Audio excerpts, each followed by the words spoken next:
Artlist.io.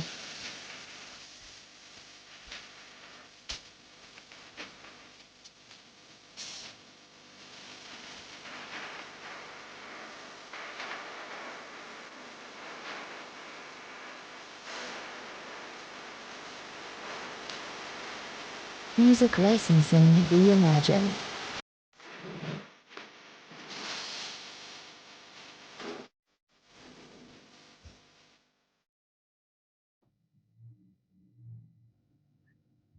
Hello, welcome. Hi, hey guys, hi everybody. Thank you so much for joining us tonight. I have announced it. Stephen Anderson of Forward Access News is here. Hi, Stephen. Thank you for joining me. Hello. Thank you, Olga, for having me. And we've been talking for a while. It's great to finally be on. Absolutely. Yeah, we still have the plans to go to museum. I know. Yes. Yes. And thank you for joining me. And I really appreciate you doing that on Sunday. I know Sunday is perhaps like Sunday afternoon is the only night in this Trump administration where we can breathe. So Yeah. thank you for not breathing with me today. Appreciate it. And you're tuning in. Normally you're in DC. This time you're from Texas. Um, Yes. and so what I have for you today is really to talk about the overall situation in DC. I haven't been there since January 20th. I was the one who lost my access on the day off. You were there. You Mhm. covered the rallies. You covered the inauguration and all Yeah. of it. Of course, we're going to talk about the bill, the funding bill, what happened, right? Because you were right there covering Congress. And also, you just told me you have some information on U.S. Canada situation. Yeah. So that's what we're going to do together. Then, guys, we're going to dive into Ukraine and protests across Europe. So stick around. We're going to, of course, discuss all of it. So first things first, please tell me why and how you created or co-created Forward Access News, so folks know first and foremost. Well, first of all, thank you again for having me. It's great to be here. Yeah, I'm from Texas tonight. Came home to visit the family for the weekend and try to get away from DC a little bit. But how I created Forward Access News, actually, my co-founder and I, David Bradford, actually, we're sick and tired of Trump attacking in his first term the media. You're fake news. You're fake news. And then seeing the media not really cover Trump or any politician for that matter, regardless of your party, as they probably should. So what we do, we're fair, we're balanced. If, for an example, if President Biden, when he was in office, did something wrong, we report it. If Trump is doing something wrong now, and he is, we are reporting it. We're trying to be fair and balanced, and we really want to create a space where we have people just going to the website, no matter what party you are, no matter what you feel about entertainment, tech, whatever, just come read some articles and just really kind of have something going there where you can feel this is a place for everybody, regardless of how you feel about certain politicians or even anything going on in the world, whether it's entertainment or sports or whatever. And unfortunately, we have seen a lot of people just, one, go to the site, which is great, but two, we are very, very divided politically. So most of our stuff is politics because that's the main issue going on in the world right now. You cannot get away from it. And so we try to put some other stuff in there, but mainly the reason is to just focus on being fair and being balanced and being independent. We're independently owned. We're not bought or by corporations or anything like we see other media. That's the most important thing I want to mention. We're definitely bought or not bought, excuse me. We're definitely independent, full and funded by you guys, the people. So thank you. No, absolutely, and that's why I think we're aligned on a lot of things, and we covered a bunch of events at the same time, but also me from New York and you're from DC, and I kind of understand the situation. I understand also the pressure that we all experience, and I really want to commend you on that. I'm not in DC. I know it's heavy. It Yeah. was heavy before, after the election, and now I can't even imagine what this is. Being at the White House, knowing that people have read what you write, they don't like it, and they would use perhaps any opportunity to tell you about it, right?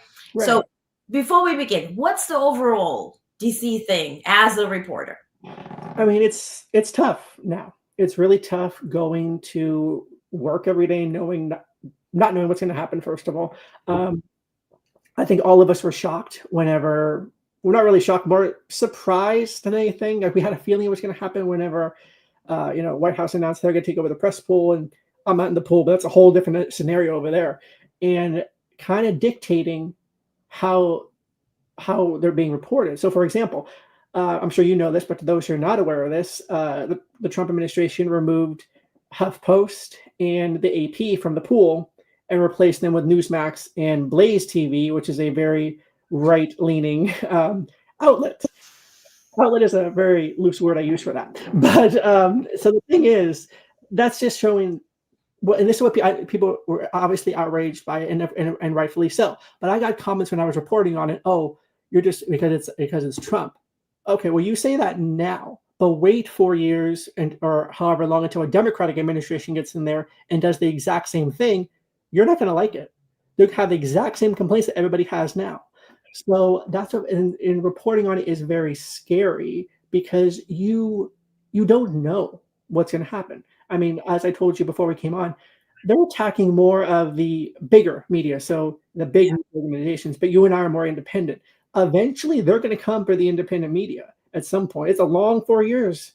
They're going to come for that. And when they do, I'll be ready. But I'm still, like I told you, I'm still going to report whether he likes it or not. I mean, I am on all platforms calling Trump a liar, calling Trump out for his lies, because that's what they are. They're not false statements. They are lies, and you have to call them as they are. Yeah. James says, you're being too nice or nice. Well, good for you. It's an outlet. It's not an outlet. It's a propaganda machine. Yes, that's correct. James, I'll take it further. I think any statement we get, and I'm going to say it for me, okay? Don't do anything to Stephen.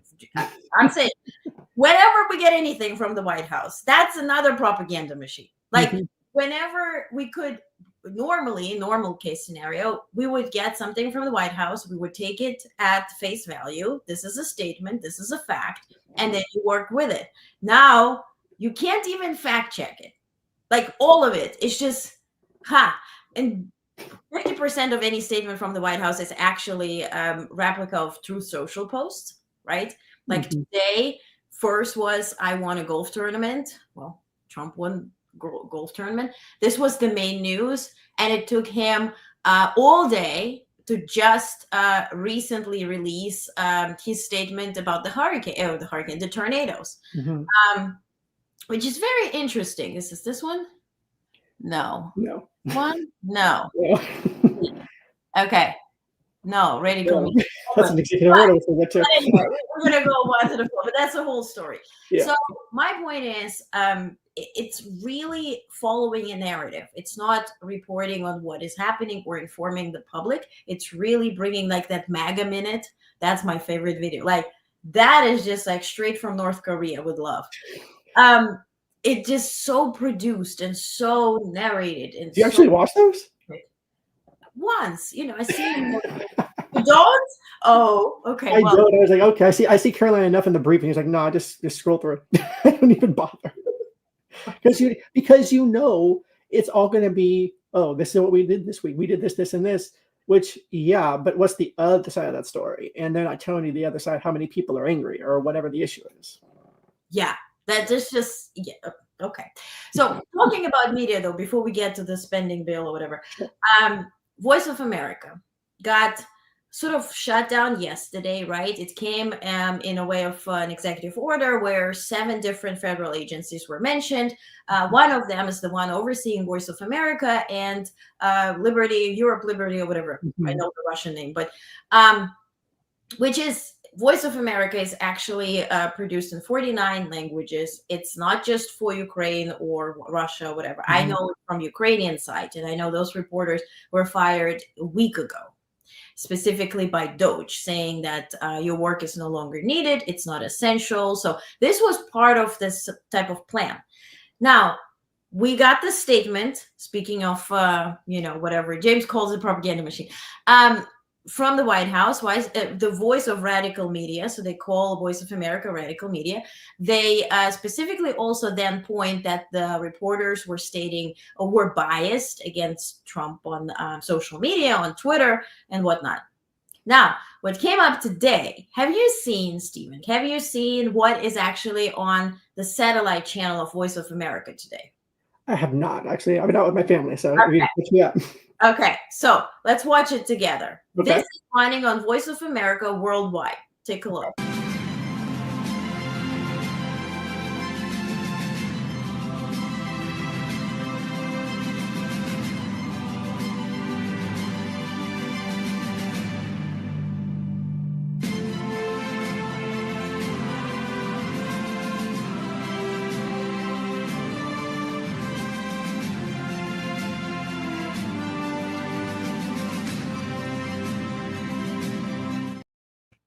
We got ourselves state TV. We are fully blown North Korea now.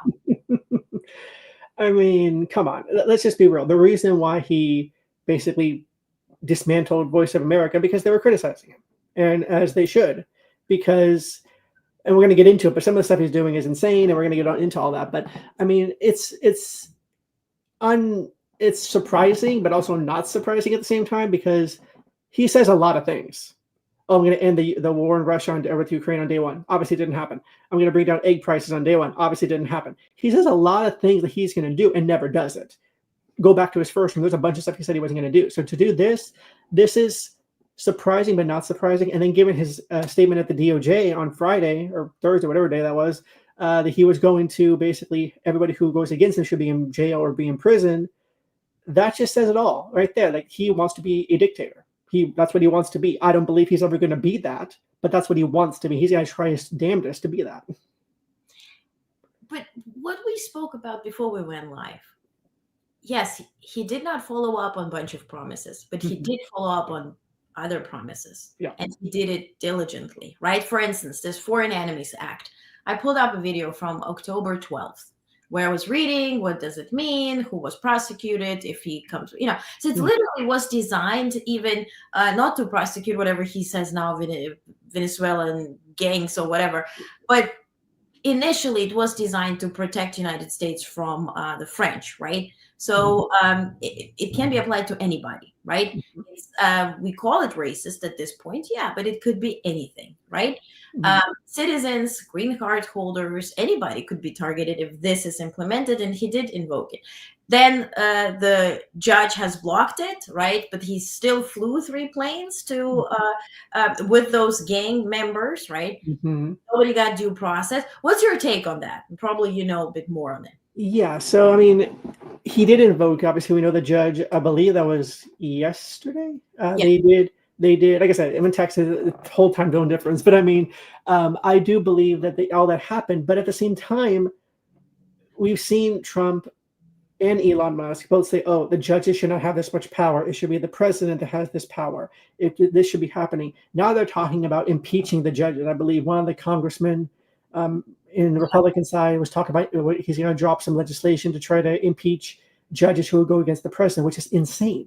It is absolutely crazy that these happen. And by the way, before people who are watching this on any platform think, "Oh, it was a Democrat judge," well, this judge was first appointed by George W. Bush, a Republican president. He was then reappointed by Barack Obama, obviously a Democratic president, and then obviously Trump, and then Biden, and Trump again. But I mean, he was first appointed by Bush, and Bush is a Republican. So let's kind of get that straight about people thinking, "Oh, it's only the Democrats." No, this is what's happening. And for this guy to be wanting to fly these criminals to Guantanamo Bay, that's never been done. And he said, and first of all, he gave a press conference. He was like, "Oh, we have 30,000 beds." No, you don't. You do not have 30,000 beds. You don't even have 1,000 beds for that matter. You might have a couple of like 70 or 80, if I'm thinking correctly, maybe less, but is way less than he should try to inflate so much stuff that's happening. That's why during that State of the Union, he was inflating so many numbers when it came to immigration, when it came to these Venezuelan gangs. Transgender mice. Yes, exactly. And none of that is as accurate as what he is saying. I mean, now, are there actually gangs in this country? Yes. Are there as many as he's saying? No. Like, some of it is true, but he's inflating it to the point to scare people. And we've seen that tactic work before. So. And honestly, as to the transgenic mice or whatever, yesterday was a girl, a woman. She's a doctor, I think, in New York, right? And she was deported because she worked on kidneys, right? So there was but because it had like a trans, like she did whatever. Yeah. Um, she was deported for that reason. So I think what Doge does ultimately, just you control F, you just search for trans and anything that comes. So that's why I joked yesterday, but it's true. It's just a matter of time till the transatlantic flights are canceled because it's Right. in it. Yeah, and that's it. Yeah, but no, let me just say this real quick. I mean, you're right. You kind of control F and just do a search and whatever happens. We joke about it, but that's actually the truth. He took off, and I believe John Oliver is the one who first brought this up. If you guys have not seen John Oliver, I definitely recommend you watching every Sunday. Hilarious, but also delivers the facts in a funny way that will kind of make you kind of forget what's going on. They deleted the archives of one of the planes, because it had the word gay in it. And I'm like, that's so dumb. But you're right. It's like they're hitting Control F, looking for any keyword that they're looking for, and then automatically delete those files. And that is stupid. But also, that's going to cost a lot of time and effort for the next person to come in, whichever president comes in and wants to restore those things. That's going to be very, very difficult. And I see decided by AI. Yeah, probably true. I would not be surprised if that was happening. Bowles, whatever that guy is, right? Who was leaking stuff when he did internship at an IT company. But altogether, let's come back to sort of the biggest thing that did happen in DC. Well, one of the biggest things, I guess. One of them is the funding bill, which really showed us that the Democratic Party is not united, if anything, but it's really went sort of against each other. So if anybody just slapped this entire week, good for you, honey. You got your beauty sleep. But Schumer first, Chuck Schumer came up with the statement why he would be voting in favor of it and what the reason behind it. So let's review this video real quick. And it's not really a decision. It's a Hobson's choice. Either proceed with the bill before us or risk Donald Trump throwing America into the chaos of a shutdown. This, in my view, is no choice at all. While the CR bill is very bad, the potential for a shutdown has consequences for America that are much, much worse. Then Nancy Pelosi came up with a statement asking to listen to the women, right? AOC was one of them, advocating against voting in favor of the bill, right? Listen to the women for the people. And this was a very interesting move where former Speaker Pelosi went against Chuck Schumer, who's minority. Yeah. What do you know? Okay, so whenever we got this statement, all of it from Schumer, I should say first, we were very surprised because this is a man who has, and you guys can look it up, he says he's talked about Trump in a very bad way ever since Trump even got into politics. But for him to do this, I have talked to a lot of Democrat sources and Democrats, friends that I have, and a lot of them are saying Schumer caved. And a lot of people feel that sentiment now to see the party divided. And when Schumer was nine Democrats joined Schumer to vote for that bill in the Senate. Dick Durbin was one of them. Gary Peters, who's retiring, is one of them. The full list is over on my X and Blue Sky page. You guys want to check that out. All the full list of those Democrats are there. So you might have to scroll a little bit, but it's there. So what happened, though, was you have had people very surprised at how this happened because we were all thinking Wednesday, oh, the government's going to shut down because there's no way the Democrats are going to vote for this. Obviously, the House all voted against it. But when Schumer came out the next day and was like, okay, we're thinking of doing this, we can't shut the government down. But I don't think people understand what's really in this bill. People just think, oh, it's just to fund the government for September. That's not what's in this bill. There's a lot of stuff in this bill that is going to be damaging for the American people. That's just the truth. That if you ask the Republicans what's in the bill, they're going to tell you, oh, it's to fund the government through September, But a lot of that stuff that's in there is to fund Trump's agenda for what he wants to do in this term. And when you really think about it that way, 10 Democrats just joined the Republicans and basically said, it's okay. We're gonna help you fund Trump's term. We're totally fine with that.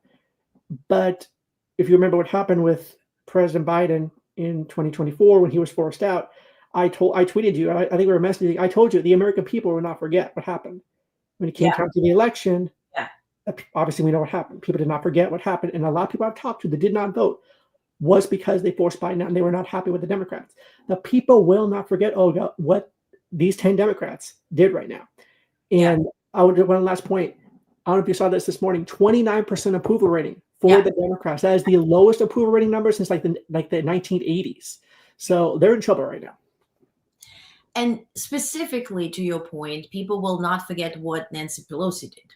Yeah. Yeah. I mean, that was also surprising because we all thought, oh, Schumer and Pelosi are like this. They're tight. They're not going to waver from each other. But when Pelosi came out and says, listen to the women, the AOCs, the Senator Murray, all these women, and she tried her best because I think she knows. I think she knows. I mean, she's not a stupid woman. She's been in politics longer than I've been alive. And she is someone who will be like, this is what's in this bill. She probably got her caucus together and tried to tell them. But for what she did, you're right. They're not going to forget what she did. But also, are they not going to forget what she did to Biden as well? That's what I actually meant. Backstabbing Biden. Like, for instance, for me, I see her in a different light. Before, she was an inspiration, right? Well, I will never forget how she went to Taiwan, right? In the middle of anything that could have escalated any moment. Sort of iron balls lady. But after the backstabbing of Biden, I mean, I can't get over it. And I'm actually covering politics, so I have to be sort of, separating feelings from facts. But I think a lot of people who don't have to do that will not even take her facts serious enough, like now, right? Mm-hmm. Never forgetting what she did to Biden, right? You're right, and I think you're right. They're not. It is hard to separate, and it doesn't matter who you are, reporter, American. I'm just a regular American. It doesn't matter. It is very hard to separate feelings from what's going on in the country because you're a human at the end of the day. But you're right with what Pelosi did to Biden. Think about it. Let's say right now the Republicans did that to Trump. Let's reverse the roles, which will never happen. But let's just reverse the roles. Do you really think that the Republican people who are diehard Trump supporters and real hard conservatives are going to go vote for the conservatives after they just vote out the guy that they voted in the White House? In this case, President Biden, who was the sitting president at the time, was forced out by his party. And they really expected Kamala Harris to, and I covered her campaign. She did a phenomenal job. But to go from 100 and something days to cover a campaign and try to win, first of all, that's impossible. No one's ever done it. But two, you force out the president of the United States, the one that was voted into office by the American people, voted in the primaries by the American people. And you basically say, we don't care what you say, voters, we're going to do what we want to do. And I think combine that with what happened with Biden to what happened now with Schumer, the Democrats are in a very, very, very difficult spot because people don't trust them. People don't trust the Republicans either. So both sides are having issues, and it's going to be very interesting to see how the midterms are going to go next year if this is the road both sides are going to take. And I'm sure you received the same emails I do, and from the Democrats, right? Give us $3. It always ends with $3 is the solution.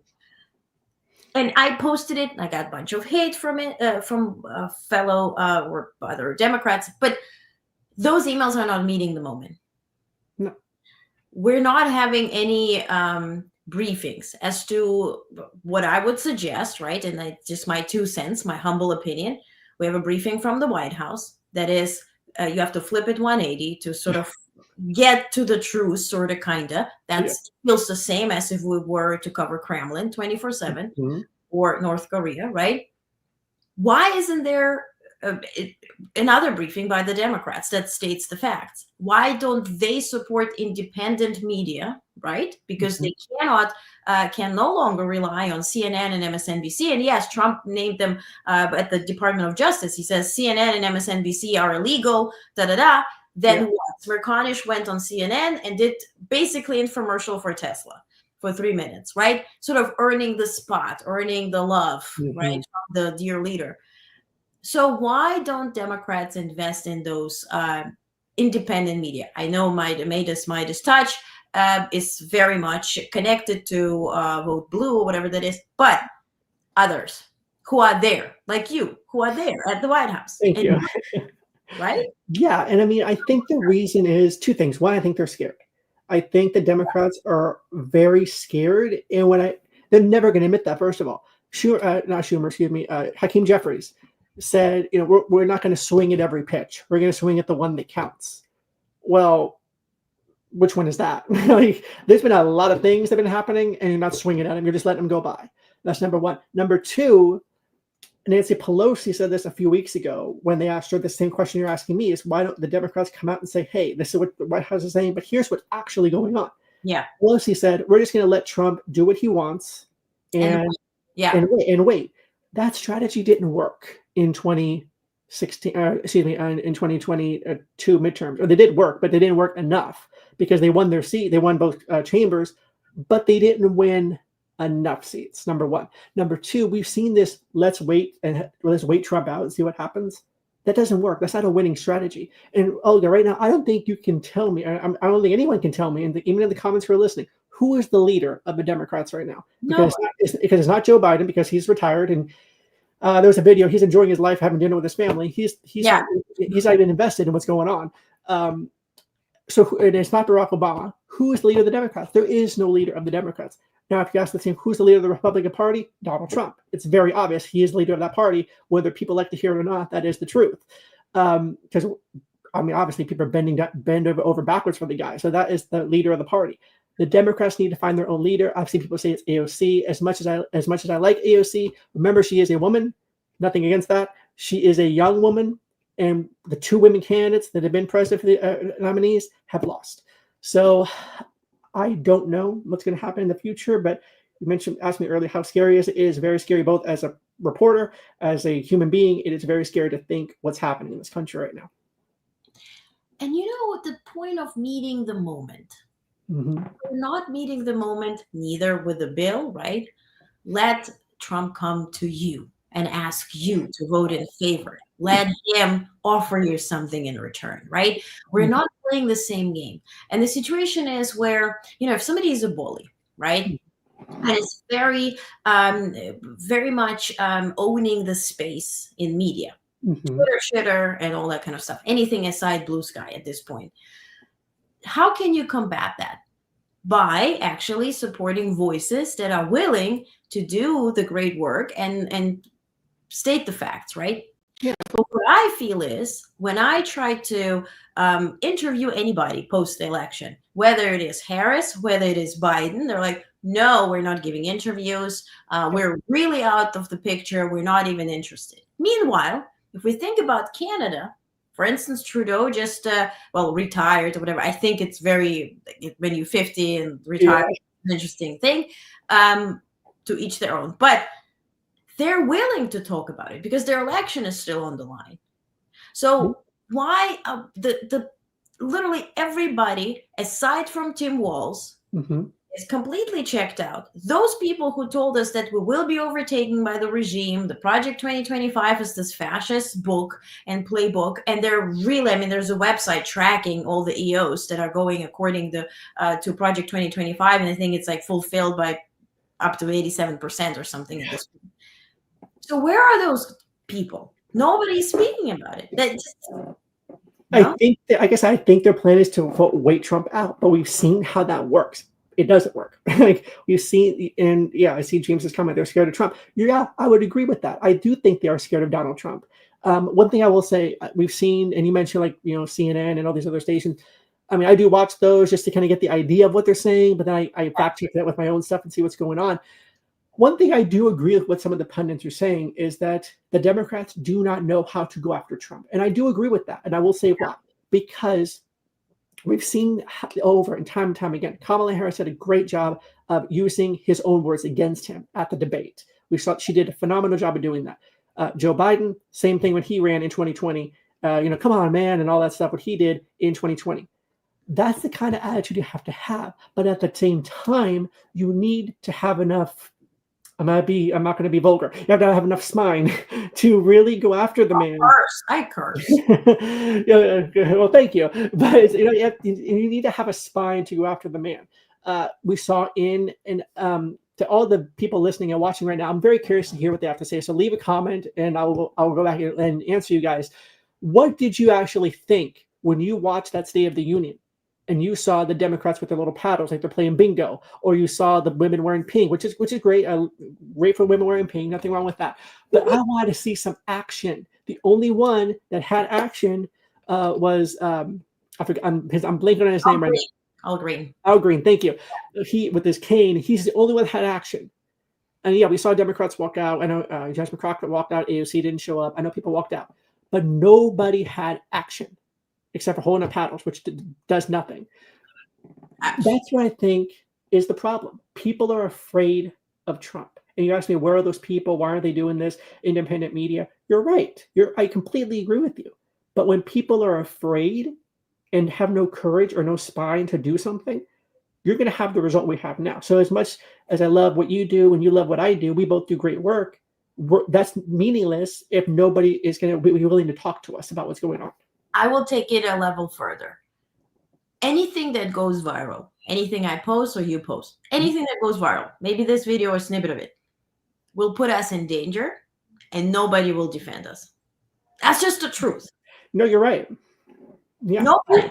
I mean, you think there will be a pro bono lawyer who will defend anyone, us both or me or you, whatever, as if the Trump house, whatever, puts a sort of a label on either that we're domestic terrorists and we're going against the White House, right? Anything that I said, that the statement from the White House is sort of like a North Korean propaganda. Mm-hmm. Take it out of context, declare me anything. Will there be anybody fighting? Nobody. Mm-hmm. And that's the scariest part. Yeah, that's the next step. Yeah, and like you said, we talked about it before. The last thing we talked about, he wants to go after the judges. He wants to try to impeach some of these judges that are ruling against him. So let me take now to your point that you just made. Let's hypothetically say something happens to both of us. What judge is going to be able to stand up to him and be like, hey, no, this is wrong? Because all he's going to do is impeach them and put in a quote-unquote MAGA judge that will do what he says. And that is the danger, not just for media, for anybody. If you're an immigrant, for anybody out there, that is the danger that a lot of these people are facing. And I think there's a section of this country that are like, it doesn't affect me, so I don't care. Yeah. And that's wrong. Or people try to make that much money that they will be able to survive. Yeah. Let me just make this much that I won't rely on Social Security or any other, insurance or anything, but it's pretty scary. In my case, a week ago, I was in my family, folks are having COVID, right? Not with me or away from me. Anyway, and I was just inquiring about Paxlovid, and obviously other states are not carrying it at all. New York, now you have to pay out of pocket $1,700 per package. How many people will be able to afford this? And now this was just a thing where I had to think about it and say, okay, folks, what pre-existing conditions do we have? Are we going to survive those 4 years? Because if that insurance and that Medicaid, Medicare, whatever goes away, can we practically survive? We're not talking about striving, thriving and living a good life, but surviving physically. That's just, Yeah, you're right. I mean, this is what people don't realize. You mentioned Project 2025 earlier, and I'm going to get to that comment in 1 minute. But you mentioned Project 2025 earlier. I think it's like 87, 88 something percent that he's done so far. Yeah, I've seen that website too. And this is what people don't. The Department of Education, him dismantling the Department of Education is right out of the Project 2025 playbook. They want to keep you stupid. They don't want you to know what is going on. That's why they're basically feeding you brain mush. Oh, Trump is so great. He's doing this, this, and this. But how is it affecting the American people? You mentioned Medicare. Was it your family that was on Medicare? Yeah, Medicare. Yeah. Yeah. Okay. If that goes away, my parents, I'm in Texas right now. My parents are on Medicare.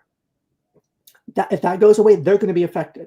If he gets rid of the ACA, which he's going to try to do, me, you, all of us are going to be affected by that, because where we're going to get our healthcare from. All of these things, the things he's doing with LGBTQ, all these things matter to people. And in this spending bill, let me just get to this real quickly. This is what I have my notes here in front of me. This is what he said about the spending bill. The Republicans claim it's a clean bill that will have people measure and things like that. However, what's in this bill, is some of Trump's requests. And when I mentioned immigration, specifically $485 million for ICE to help boost their deportations. Again, right out of the Project 2025 playbook. Now, lastly, let me get to that comment. I saw Pete Buttigieg. They believe Pete Buttigieg would be a great leader for the Democratic Party. And unfortunately, I would agree with that statement. I love Pete. He was a great Secretary of Transportation. However, you are correct, James.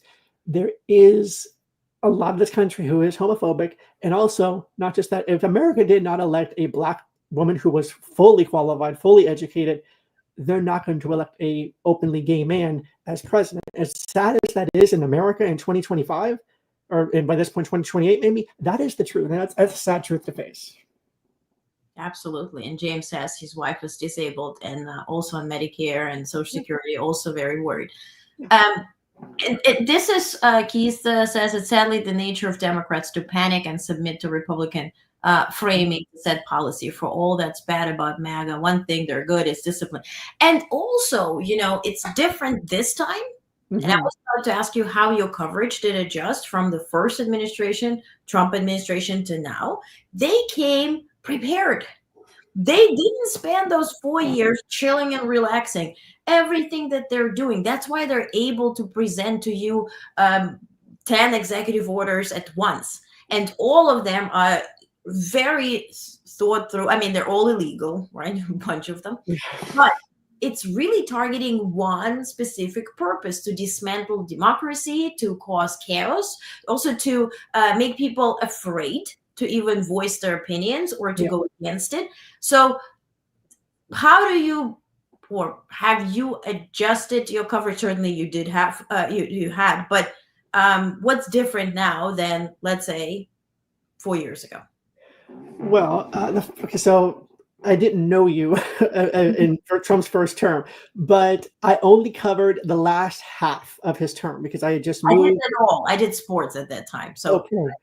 I miss sports coverage so much. I did sports too. I switched from sports to politics. I'm kind of regretting that decision now. But same. I said, give me a LeBron. I be in that damn whatever room where he doesn't want to talk to you, but it's fine. Okay. Yeah, same here when I was doing sports. Anyways, but I did. Okay, so I covered the first Trump term, half of it. So the half where he got COVID and he was totally fine. That from that point on is when I covered, and I covered the Democratic primaries 2020, and from there on I've been covering politics for the past 5 years. But I will say how my coverage changed in when he had COVID in 2016. Obviously, like it was, or not 2016, 2020. It was a big thing going on and things like that. However, they were a little more open as a loose term than they are now. Now, you get the same statements I do. You get the same, and we didn't get the schedule the first week he was in office. Like we talked about this all the time. And and James was watching sports and now he's in this shit show. Same. I don't watch basketball. I love basketball. I have no idea. Yeah, I know they open new WNBA teams. If you ever go see a Knicks game, make sure you do it when Victor Wembanyama from the Spurs goes. The dude's freaking amazing. But anyways, he's insane. No, he had a blood clot in his shoulder, which is right. Crazy. He's like 20. I think he's 20 or 21. Yeah, that's insane to have that young and to have that happen. But anyway, sports topic, long conversation. We can get to that later. But I will say the coverage changed because they were more open about what was going on with him. I think you remember, like the doctor would come out, like here's the update on the president, blah blah blah. Biden was a completely different situation where White House was, all that stuff going on, and then now Trump in 2025 is sadly, like you said, a propaganda machine. The entire White House is a propaganda machine. I know the woman who did the White House social media accounts. Her name is Megan Coyne. Who's in love with Trump? No. Who did Biden's White House social media accounts? Okay. Yeah, Megan Coyne. She is fantastic. She's currently working in New Jersey. Fantastic woman. But she has been vocal. Hey, we never put propaganda out like this when I was covering the White House. Now the White House is a propaganda machine. Just before I came on air with you, Olga, Trump on True Social, maybe this is why I'm still stressed out because I have True Social alerts on my phone, but he posted Trump, 2016 to 2020, his portrait. Yes, I saw it. Yeah, and then the auto pen from Biden, and the White House retweeted that, and I'm like, this is a propaganda machine that you cannot trust what is coming out of this White House. That's why, and you mentioned you can't trust mainstream media either. So who can you trust? Independent media. And I had to adjust my coverage. I know you've had to kind of adjust your coverage as well. I know Aaron Rupar has to adjust his coverage as well. So there's a lot of us who have tried to adjust, but now we're trying to adjust to the new adjustments that they're trying to put in place. And the reason why they're doing it is to silence people and make them dumber. And that's a sad state. You know what I try not to dive into, or I really don't want to, talk about his makeup and hair and the hands and all of it. I'm not really interested in that. Also, Musk and the booger guy, little X, and all of this narrative. We've heard the rumors. You probably did, right? Where allegedly there was a message leaked from Rubio's phone, right? Yeah, I'm not buying that one. So there's again, guys, it's probably a rumor, but it's entertaining enough to mention. So there was a message from Rubio's phone where he sent a message to his friend saying, I just came to an Oval Office and I saw Trump sitting on the ground with his legs stretched out. And Elon Musk was he was holding Elon Musk like a baby who was sobbing, and those stocks and everything is hurting him a lot, right? Then there was somebody who started tweeting about, let me find this. Can't see half of it. There was somebody who was talking about Musk now getting sort of like a PlayStation where he stays so he can start playing computer games. He's very upset. And all of this was sort of the pretext to this infomercial at the White House for Teslas, right? So covering that is entertaining, clickbaity. I get it. Is it gonna help us? No, not really. No, and that's why I didn't cover it. I did not bother. I saw it was on the schedule. Like, I'm not going to that. Like, I'm not going to bother sticking around for basically a Tesla infomercial from the White House. And you said it's entertaining. I don't think it's not entertaining. I'm more like, this is so stupid. But at the same time, like, the rumors coming out are very funny, and I heard that as well. I was laughing when I heard that. But here's the thing that I think people don't realize. You and I have seen. I've been there, so I've seen it happen. I know you've seen my photo, so we've talked about it. Elon Musk get on Marine One, then Air Force One, going to Mar-a-Lago. He's currently at Mar-a-Lago right now. They're scheduled to come back at 1 a.m. tonight, or tomorrow morning, to be more specific, to the White House. Elon, X, and all his family are supposed to be there as well. The question I think a lot of people have, and I've asked the White House this, I've gotten no answer. Does Elon Musk live at the White House? Like, does he live there? And think about it. Last week, right? Air Force One, well, whatever you call it when the president is not on it, but plane flew Musk, his mom, and X to the White House while Trump was still at Mar-a-Lago. And you're right. And I'm thinking, I think Elon Musk, is he the richest man in the world? He says he is. Who knows how true that is? But he is a rich man. That is the truth. He is a rich man. He can get his own plane. He can get any plane he wants to fly. Planes. Yeah, exactly. So he can get any plane he wants. He can do whatever he wants to get there. He doesn't need to use taxpayer money to get there. People complained all the time when Biden would go to Delaware. Oh, he's going to Delaware for the weekend. Trump is golfing literally today at his golf tournament that he won. And I'm like, come on. It's horrible to think about. That's what I'm talking about, propaganda machine. I'm talking about, these are the questions that American people should know. Who is Elon Musk getting taxpayer money? Is he using our taxpayer money to do that? And one last thing, Olga, you've seen this. Who's the head of Doge? Is it Elon Musk? Is it some girl named Linda? Who was the head of Doge? I think it's Elon Musk because I have seen some girl named Linda. That's me. Correct? Yeah, I'm saying, is he the head of? Who knows? And the thing is, they referred to him as a director, right? In the White House, yes, it was director of Doge, a special government employee. There was a director of Doge that was only given the job for 6 months. Elon went on Fox News the following week and says, I think I'm going to be there for about a year to a year and a half. Then you are a government employee. You're not a special. You are a government employee. I mean, I'm curious. I'm going to ask you this. Do you think he's getting paid? well, he made what, half of his fortune between the election and inauguration day, right? So he is taking the federal money, right? He's pretty much taking our money and making it his. And all of his companies would not exist without federal sponsorship, right? Or federal money. So that's, like he got so much more than what he invested into this election. So, that's what I honestly think. Okay. And I've been talking a lot, so I want to hear from you for once about this. How are you feeling about all of this right now, both as just a human and then someone who has to report on it? I feel disgusted. That's just one word, because, and I said it, I love what I do. I love providing information. This is my love language. I've been always bombarding my family with all this, like whatever you see on Blue Sky or in the newsletter. That was my WhatsApp with my family until they told me, can you please do it online somewhere? Because like, we don't give a shit at this point. So I started doing Blue Sky, Twitter and then Blue Sky. So, but the thing is how it feels, and maybe it's relatable. It feels like you have to go like take a bunch of shit every day and just go through it and like find corn in it and put it in, like, okay, this what matters, and let's put it in the newsletter so people kind of know. But if you really I focus on newsletters or news recaps nightly, and so if you really go through them, you can just really follow how our democracy is falling apart or how it is all for sale, right?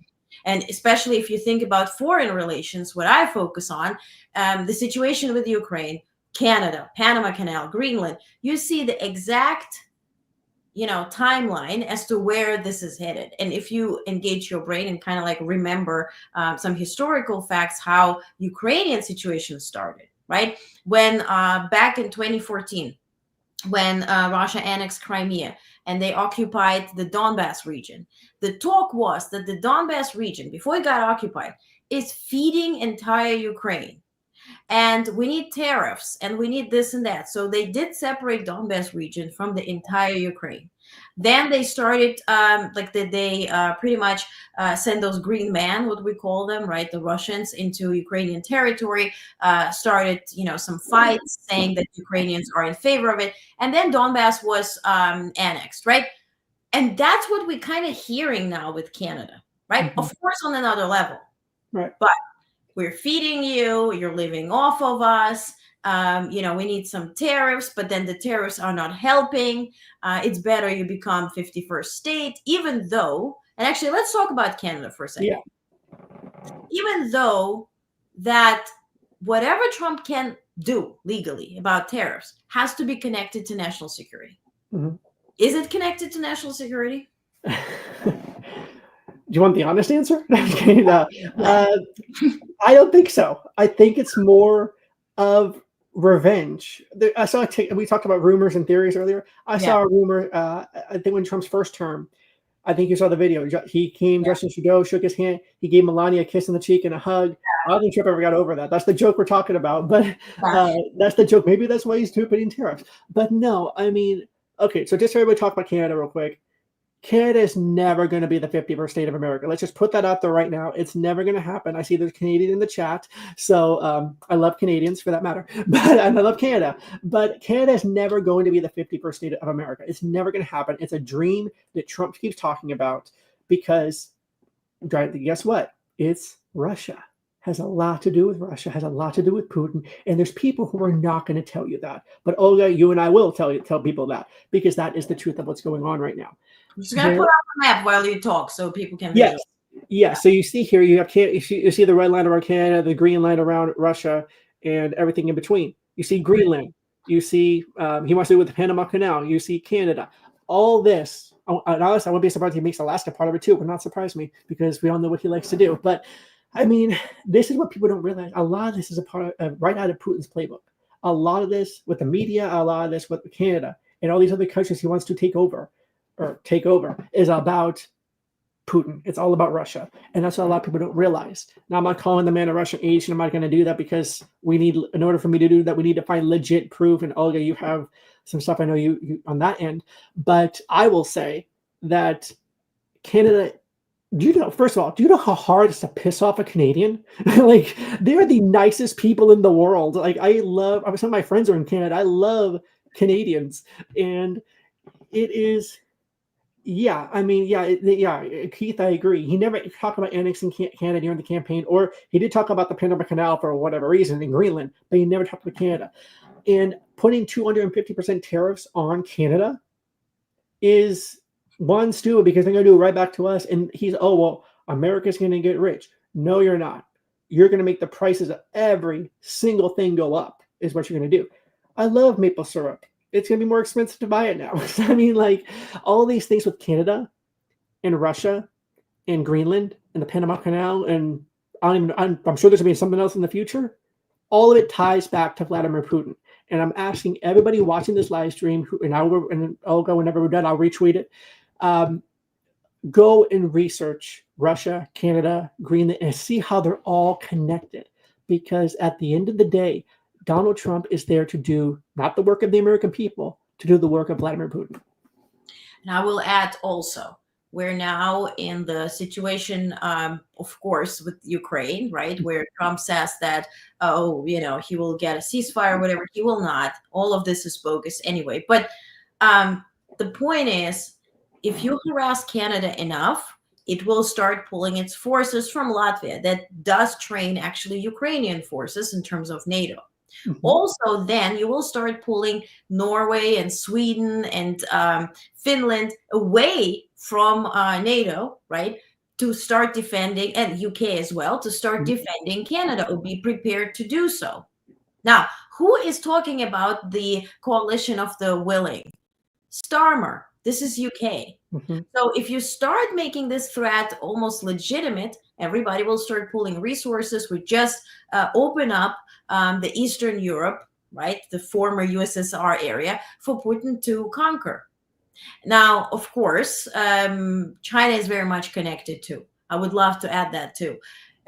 Russia's advantage, or whatever power they have within Ukraine, in terms of that war in Ukraine, they're very much dependent on China, on Iran, on North Korea for help, but specifically China. And so what China does get in return, right? It is clear what North Korea and Iran get. They get intelligence when it comes to nukes, when it comes to any military capabilities and whatnot. What does China get back? It literally gets, bit by bit, the territories that historically belong to Chinese. Mm-hmm. They do get that. If you actually track the map, if there's so many videos where in Vladivostok, which is belonged to China before, there are people who only speak Chinese. There was a reporter who tried to conduct an interview like man on a street style. Nobody could answer anything in Russian. Mm-hmm. They spoke English and Chinese. So then people are moving into Russian territories. They are now elected mayors. They get into local politics. And so who they will side with? China. So for Putin, he needs to have a leverage against Xi. And that leverage is Trump and America. Yeah, exactly. That is the leverage. And I think that's what a lot of people don't understand is, when you think, Canada 51st state, we're just going to add a country. No, that's not what you're doing. You're doing a whole other thing, because it all connects to Putin.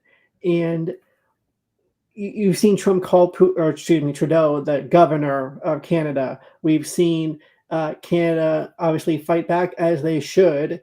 Number 51, I like that. You've seen Canada fight back as they should, putting tariffs in the United States. And you know this, Olga. Yeah. Energy. Yeah. Biggest supply comes from where? Canada. Yeah. Aluminum. Biggest supply comes from where? Canada. What did Trump say at the Oval Office? They need us more than we need them. That is a complete lie. He's doing it because he wants to look tough. He wants to look strong. And I don't know if you remember this. The Japanese prime minister was here at the White House meeting Trump. Obviously, we're all there. I didn't have a little thing in my ear, but we did get the translation later. They asked, because he never met Trump before. He said, what is it like meeting President Trump for the first time? And he says, he looks, meeting him for the first time on TV, he seems like this really strong guy, but then you meet him. That man just insulted Trump, and Trump didn't get it. Trump did not get that. He said on TV, Trump's seen as like this strong man and a really tough guy, but then you meet him. In other words, in real life, he is not tough. He is not strong. And of course, he will say this to you. He will say, oh, that's why he's trying to do the Canada thing. He's trying to bully another country into doing what he wants. Because I don't have any knowledge of this, but I will guarantee you, anyone that met him in his first term thought he was a wimp, thought he was a weak. And that's why Putin takes advantage of him, because he can get whatever he wants from him, because he will know Trump will do it. That was the Prime Minister of Japan, who, if that's what you mean, James, Trump said, he said basically Trump is weak, basically called him weak. Yeah. And also, let me ask you this, though, Yeah. about NATO. And by the way, this was meant to be like 15 minutes, now 55 minutes. I'm sorry for stealing you from your family, No, but you're good. okay. I leave Tuesday, so I have another full day with them. So It's a long anyway. Okay, but I just love this conversation, and I think we're so aligned. And question: this shit show that went down in the Oval Office with Rutte sitting right next to him, right next to Trump, when he spoke about Greenland. Now, my whole thing, I prepared this, whatever, but it's great. I love it. Let me show you. Are you talking about when he put NATO down in front of him? Is that what you mean? When he spoke about Greenland, and then Rutte said, I don't want to be part of it. Take a look. Yeah. What is your vision for the potential annexation of Greenland and getting the potential? Yeah. Well, I think it'll happen, and I'm just thinking, I didn't give it much thought before, but I'm sitting with a man that could be very instrumental. You know, Mark, we need that for international security, not just security, international. We have a lot of our favorite players, cruising around the coast, and we have to be careful. And we'll be talking to you. It's a very appropriate, really a very appropriate question. There's an issue in the high north, so the Arctic. So what you did, so when it comes to Greenland, yes or not joining the US, I would leave that outside for me, this discussion, because I don't want to drag NATO in that. But when it comes to the high north and the Arctic, you are totally right. The Chinese are now using these routes. We know that the Russians are rearming. We know we have a lack of icebreakers. So the fact that the outside Russia, there are 7 Arctic countries working together on this under US leadership is very important to make sure that that region, that part of the world stays safe. And we know things are changing there, and we have to be there.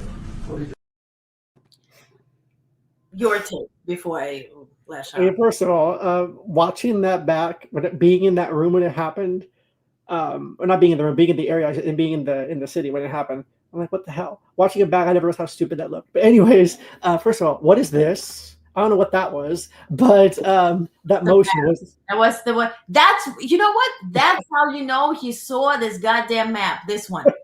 That's the move. Yeah, that is the move. Yeah. And, okay, so my take on this. Correct me if I'm wrong. Did he say, not Trump, but his name escapes me now. Rutte. Yeah. Yes. Did he say Greenland is not joining? Is that what he said? Come again. Did he say that Greenland was not joining? No, he said that I will not get into it. Okay. Because I don't want to drag NATO into it. Yeah, and that's actually, I think, will piss Trump off. And I think it did piss Trump off for that matter, because the man has said, he said it in front of the European Union, not president, but I can't think of the word. Anyways, you'll know when I think of it. But he basically said the European Union has taken advantage of the United States for years. He wants to get the U.S. Yeah. He wants to get the U.S. out of the European Union, blah, blah, blah. Compare that statement to this statement you just played, and it's so insane that he thinks we're not going to get NATO into it. He's basically saying, like, I don't want to be involved, is what he's trying to say. What about Denmark, right? Denmark is sort of like very much connected to Greenland and overseeing its security, right? Greenland also had an election. 97.3% voted against it. They had goddamn marches all day, every day yesterday here saying, Yankee, go home. Yep. And we voted against you. This was mass protests. And then, of course, we asked Denmark for eggs to help us with eggs, right? Which come on the side of Greenland. Give me eggs, bacon, and Greenland, and for that reason, like, what is this whole thing? And then I don't understand Ruta's point where, did you hear that part where he was saying, oh, Mr. President, thank you so much for helping me to be reelected? Yeah. Right? Yeah. And then Trump was talking about your predecessor, and he said, oh yeah, Jens Stoltenberg, he sends you his best regards. And then, oh, thank you for supporting me. Trump wasn't president when he was elected to lead NATO a year ago. He was private citizen. Yeah. Well, selling secrets from his shitter. In exactly, yeah. No. Also, listen, before we move on, take a look at that golden eagle. This is new at the Oval Office. Oh, don't remind me. There's a golden thing, yes, on the fireplace. But look at the eagle, like right side of Trump. What is your vision for the potential annexation? Don't know what they remind you of, right? And it's on both sides now. They added a bunch of gold stuff that he brought from Mar-a-Lago. Yeah, I mean, I was there when Biden was president, as you know, and I loved the Biden's Oval Office setup. It was great. It felt homey. And I mean, he is an older man, Biden, so it felt homey, you know, for him. Seeing Trump put fake gold everywhere, it's like it was trying to make like Trump Tower 2.0. What are they trying to do? And then the fake eagle. I'm like, where have I seen that before? Yeah. I mean, Trump. You first, it's okay, Canadian Ethan. I know you're nice, but we pushed you enough. Listen, my picture of the day, my picture of the week, rather, favorite one was the red carpet that Rubio got upon arrival. It's a little bath, sort of like a thing you put in your bathroom and bleeds right into the puddle. It's just beautiful, you know. I think it tells you what they think of him, actually. Exactly, right? But before we move on, this is just for you to compare United States and Canada. So why would Canada even be willing to entertain the thought of joining anything, right? This paid parental leave, that's like 78 weeks at 0. Or, you know, healthcare included was tax and nothing. That just why, right? But the thing is, have you made yourself familiar with the Canadian like federal election or the overall election? Yeah. They do have a mini Trump, but it's actually a mini Mike Johnson lookalike. Yeah. Who really repeats MAGA statements. I do have a video on that. Let me show. This was pretty entertaining. Take a look. This collection represents. No. Guy losing his marbles. Where do I have that? This one. What instructions have you given your caucus members and your candidates about wearing MAGA merchandise or using MAGA slogans? Well, the common sense revolution. With a common sense plan. Law-abiding gun owners. Law-abiding firearms owners. An economic catastrophe and an inflation nightmare. Push our economy into a nightmare and a tailspin. Well, my instruction is that we should put Canada first. America first. I mean, okay, so unfortunately, and I hate saying this, but it is the truth, you're seeing a lot of other countries, Canada as an example, Germany, France, have these alt-right MAGA types running because they say, well, hey, America did it twice. Maybe we can do it too. And I think that's what you're going to see now is you have, and I know we're specifically talking about Canada, but you're seeing these other countries have MAGA types. And it's kind of crazy to think that Trump kind of started the movement, but he did. Trump, yeah. Yeah, he did negotiate the deal and then says this is the dumbest deal, right? Yeah, and I'm thinking like, that's what I'm thinking. Like, I don't want to start speculation or anything, but that's why I think like we all heard, you know, maybe he has something wrong mentally up here. Like maybe he can't remember as much as he could have. Hey, they said I'm Biden. I'm just saying, but I mean, like that's you were president. I mean, oh my gosh, I'm not going to get into it, but yeah. I was listening to Ukrainians where they were asked, like pretty legitimate journalists and analysts, they were asked about whatever Trump says about Ukraine and negotiations with Ukraine, with Russia. And he's like, I cannot analyze mental asylum. Like, I cannot do this thing. Like, he is crazy. He lives in the made up world, right?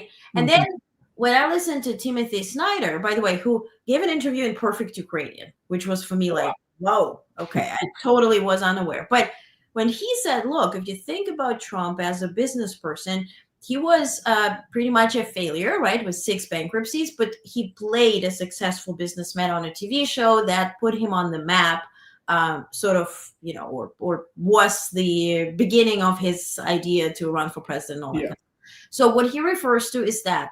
And what it makes, like if the person becomes successful playing a role, right, this distinction between reality and reality TV sort of gets fuzzled. And so he lives in it and he creates the world, the imaginary world. And so that is where, he's winning every day, making deals with Putin, even though he didn't ask Putin for one thing and gave everything at this point without any result. So, right? What's your take on? Yeah, I mean, it's so crazy to think about it because when he says, "Oh, well, Putin needs to make the deal," and blah blah blah. I mean, to see how Zelensky was treated at the White House that day, we were waiting for him that day, and I was like, "Oh, I can go get lunch now," and I get an alert. Nope, you got to come back. What happened? And then we find out the whole story.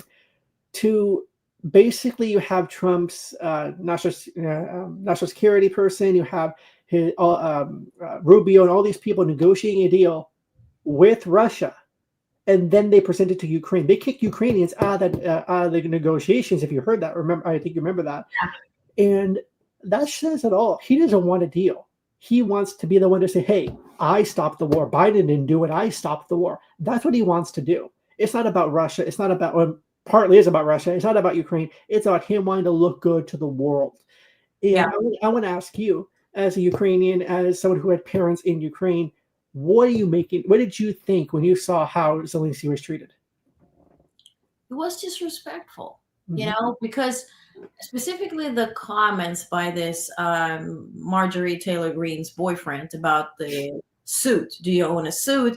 We knew Zelensky as somebody who would be dressing up and who would be very much into, his PR campaigns. He's known for that. He's the guy from television. He's the guy who loves camera. He is very witty and fast and all that kind of stuff. He's the guy who was the too pretty to run for politician type of thing. Now, it's very difficult to imagine because the guy saw death and sees death every day in masses, right?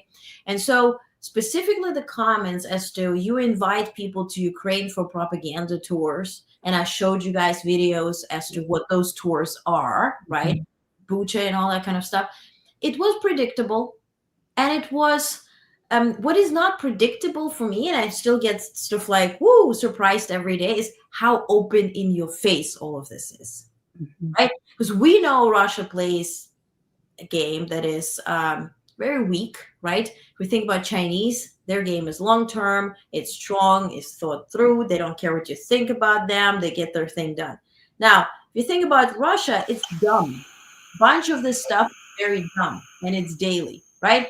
So for a reason is that Trump is literally repeating. All they do is Google Translate, and they repeat exactly same shit. Like, for instance, to make a point, this is a tweet from Elon Musk today, right? Where he says, "It was a tragic waste of life for Ukraine to attack a larger army that had defense in depth, minefields, and stronger artillery when Ukraine lacked armor or air superiority, and fool could have predicted that." Then he talks about Ukraine losing Odessa and essentially access to the Black Sea and their navy as sort of the future that awaits Ukraine.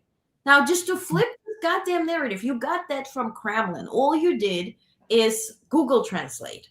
That's why that English sounds sometimes like some weird Ringlish, like Russian English. When you translate it back, it makes way more sense because Russians use different type of logic and like structure when they build sentences. So you saw it right today? Yeah, I did, and I was like, okay, first off, people are like, "Oh, I'm surprised, Stephen, you're still on X." The only reason I'm on that damn website is because Trump and Elon are on there constantly, and you have to report what they're doing. Unfortunately, if it wasn't for them, I would be off of there, and I know you would have been off of there a long time ago too.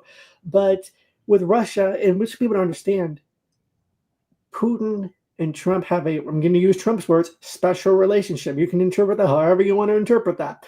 But the man who has said, and I'm talking about Putin, who has said, in 2016 when Trump visited Helsinki, if you remember, Putin was like, I helped Trump with the election.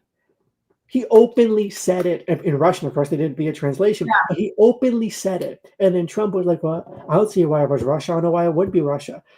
It's just like that whole thing. And then fast forward to now, his second term. What did he do?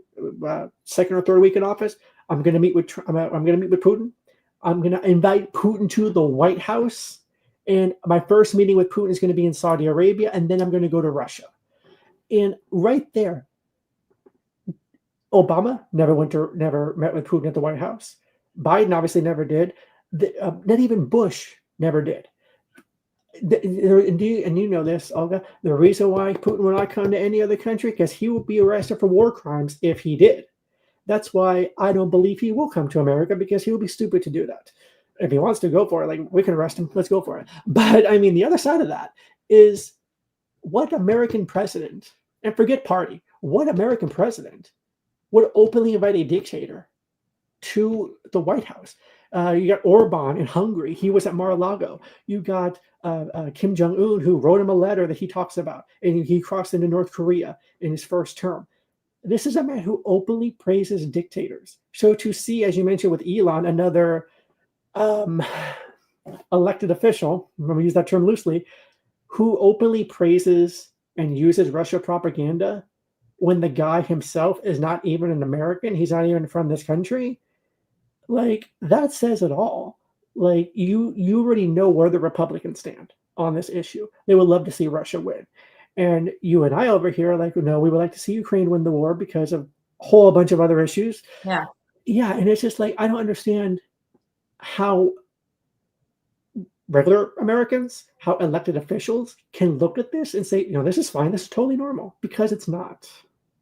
And it's really interesting, the reaction to the Rutte comment on Greenland came from Germany, somebody who I know, is there. And it was like, genuinely, was a very sovereign answer, was very diplomatic. And like, okay, but how can NATO stay out of this conversation if the country that is overseen by another country that is within it, right? So that's not sovereign. We're past that. We're past diplomatic talk. It's 3 years of war. We talk about Ukrainians being killed, whatever. Currently in Russia, and that's what I've heard today from Russians, and there are a bunch of videos online.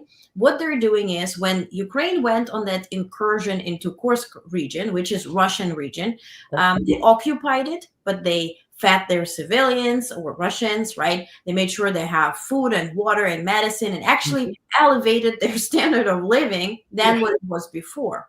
Now, what is today, and there's a lot of videos like that, where women are saying, Russians are coming to them and saying, record, we hit record, and you have to tell us how Ukrainians beat you up, or like try to rape you and all that kind of stuff. And they're like, well, but they didn't. They actually gave me food. And the woman was beaten almost to death because she denied that request to record that video. Right. And so they're going from apartment to apartment. Also, they're building now sort of like movie sets where they're going to do those fake trials. Yep. And take POWs, right, the prisoners of war, Ukrainians, to sort of to charge them as terrorists, right, because they crossed the border. All of this is prepared. This is prepared for that ceasefire that Trump is currently working on, right? Portray Ukrainians as terrorists, and then that ceasefire makes no sense. We have to violate it so we can pretty much like cleanse Ukraine off of now Nazis. I'm that person from Russian-speaking part of Ukraine. We didn't want to be liberated. Zelensky spoke Russian more than Ukrainian before. Like, come on now. He's Jewish. Like, just it makes no sense, the whole Nazi rhetoric. What do you think about that list that was leaked by New York Times about the proposed travel ban countries? One of them is Russia, by the way. Say that again? One of them is Russia, right? On the orange. visa. Yes. But do you notice they're not banned? They're just restricted. Yeah. Yeah, but you have Afghanistan, Cuba, Iran, all these other countries that are banned, and then you have like Congo, Republic of Congo, Angola that have 60 days to address their concerns. So you see where he's kind of leaning. And this list, if you notice, a lot of these are. Can you put the list back up one more time? Yeah. A lot of these, like Afghanistan, Sudan, Syria, Libya, Iran, all those are Muslim stated countries. Oh, you can take it down now. But with these countries, what did Trump do in his first term? He did a Muslim ban, if you remember. Yeah. What did he do in the campaign?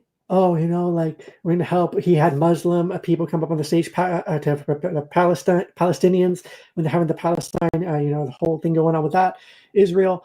And he had those, he's here to help us. He's literally putting some of those countries in that are part of the ban, if you remember. And not saying that they're all from there or anything like that, but predominantly Muslim countries with that religion.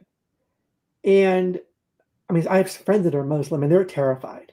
And I'm like, you know what? Like, this is what he would promised. This is what he promised he was going to do.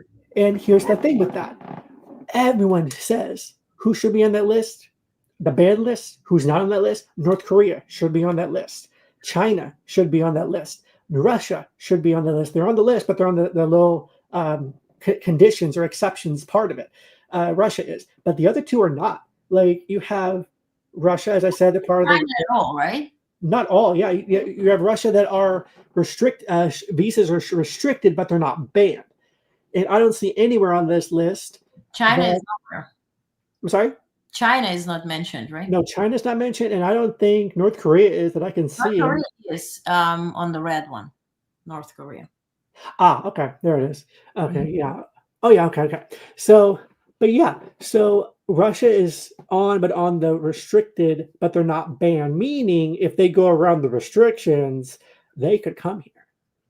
Yeah. And China is not on it at all. And that tells you a lot if you really think about it. If you really think about that list, I think that there's some countries that should be in the yellow. They're actually in the red. They should go move to the red, and they're not. And that's what's really scary to think about, because this is a man who has openly said, he has worked with the Saudis before. He's worked with these people before, and he's gotten money from them before, which we all know. It's funny how he's going to go there and how they're not banned. It's also funny how you have a bunch of yeah, I think North Korea might have been an error. I mean, because what would Kim Jong-un say? But I mean, you have all these different people coming over, but yet the countries that do nothing wrong, of course, Iran definitely has some issues. Obviously, Afghanistan with the Taliban, all that stuff going on there. There's some issues there, but all those Palestinians who have family from Afghanistan or Libya or wherever, and they openly did not vote in the election, and they said, we don't care, they both suck. Well, that Muslim ban, or I hate calling it that, but that's what it is going to be in effect now. And I guarantee you a lot of Muslims, a lot of Palestinians are going to be upset when they see this being invoked. Now, with this, I know the judge is looking over it currently. He may have already ruled on it. I just haven't seen it. But I wonder if we're going to have a situation again where the judge overrules this, and we're going to have a situation where they're calling for an impeachment again. I really wonder. About any news? No, nothing yet. My question is this: look, this is very much connected. When he says Sudan and Syria, right, and Somalia, Sudan and Somalia, that's where he suggests Palestinians to go, right, from Gaza to Somalia and Sudan, where you have literally the just hunger at this point. This is the biggest problem since years, and yeah, go ahead. Yeah, well, first he said a beautiful piece of land. Yeah. He didn't name where the land was. Then later he mentioned Sudan, like you said, and Somalia, but that just goes to show you, he does not care about these Ukrainian people. They need to leave Gaza. They're going to leave the only home they've known. Like, if you told me leave the United States, I wouldn't know where to go. Like, Canada hates us at this point. Like, I mean, I wouldn't know where to go. Or if they told you, hey, you have to leave the US, but you can't go back to Ukraine, like, I don't think you would know where to go either. Like, that is what's scary to think, or like your parents can't go with you, or whatever the situation is. You're stripping these people of their only home they've ever known, but yet they have to go where you tell them to go, where it's even worse. Because, yeah, there may not be a war going on, but there's hunger, there's starvation, there's all these other things going on. And that just goes to show he does not care about Ukrainians. He does not care about Muslims. He only cares about himself and Vladimir Putin, which is very sad to think about. I think, Keith, that goes back to Supreme Court that will say that he does whatever he does in the interest of the country. Hence, he has this superiority, right? Whatever that, the law that Supreme Court has passed, right? Yeah, that he can do. They basically even immunity within certain powers. Like, he can't go he can't go kill somebody, obviously, but he can unless in the interest of the country. I mean, yeah, in the Supreme Court, right? Right. Yeah. No, I'm just like, but that's what's scary about this is, like, as president, he cannot be prosecuted for the laws, or excuse me, for the things he does as president that are official acts as president, which goes in. And I mentioned this to you, I think, over our chat. What exactly are official acts? Like, you have to really define that. Is it his whole presidency? Because if you remember the whole documents thing, he took the documents to Mar-a-Lago, they were in the toilet or whatever the hell the situation was. He was technically still president whenever he took those documents, because Biden hadn't been sworn in yet. Yeah. But that was listed as okay by the Supreme Court. So yeah, he could go kill somebody as president and get away, or order someone to be killed and get away with it. Yeah. But as far as I saw, I think that was Keith that had that question about the impeachment. I don't think he'll be impeached, because Republicans are basically bowing down to the man. They're bending over backwards. Yeah, for him. Democrats are a shit show right now. Like, there's nothing going on there. And if the Democrats get power in 2026, a big if, or in 2027, technically, when they actually take the oath and go into office, who's to say they will have the balls to impeach him? They did the first time, and let's just say it's a split Congress again, when he gets impeached but not convicted and removed, you're in the same exact situation again. But I do believe, and I'm curious to hear your thoughts on this. Let's say hypothetically, Democrats take the House and the Senate, and then 2027. Let's say they do the impeachment. Let's say they also convict him. How bad do you think the revolt would be from the conservatives? I think MAGA will just go and storm something. And also, I don't see them do this. I mean, if they convince each other, or 10 people, to vote for this dumb bill, do you think they will be voting to impeach him and then convict him? Also, we do not, U.S. is not part of ICC jurisdiction, right. So we don't have to detain him. That means civil war. And what I think, if we were to come to that point, I think people of color and immigrants would be the ones to stand up and fight. Americans, with all my love and respect, who love watching anything on television, right, rather be part of it, would be maybe the last to join. Yeah. Historically speaking, it's just what's the fact, right? Yeah, and I mean, as an American, I did not take offense to that. So, like, I am someone that will actually get up and fight and do, as of right now, as an example, working and for minority in this case. How many people will be protesting? Yeah, that's a good question. How many people would actually go out there? I think we had, Trump said only a few people January 6th. That was about, I saw at least 10, maybe 12,000 people, at least from what videos we've seen that day. I think it'll be more. I really believe. And here's the thing, Olga, I don't know if you've seen, I know you're on TikTok, I'm on TikTok too, but I'm just there doom scrolling at night, trying to go to bed. I've seen videos of people on the streets being interviewed. Hey, what do you think of Trump's first term? Or what do you think of Trump's term so far? Yeah, he's doing great. It's really elected him. No, that's the comments I get, though. Yeah, and I'm like, I'm on TikTok to watch the comments on Love is Blind. Anyway. I need to start watching Love is Blind. Maybe get out of this stuff. No, but honestly, and last thing, and I'll keep you here till the end. Boom. Yeah, that's fine. Go ahead. Comment the protests across Europe, right? And let's actually first address some questions here as to and what about Vance telling Germany to follow our playbook and ban migrants and refugees? This was again Putin's playbook. Let's revisit.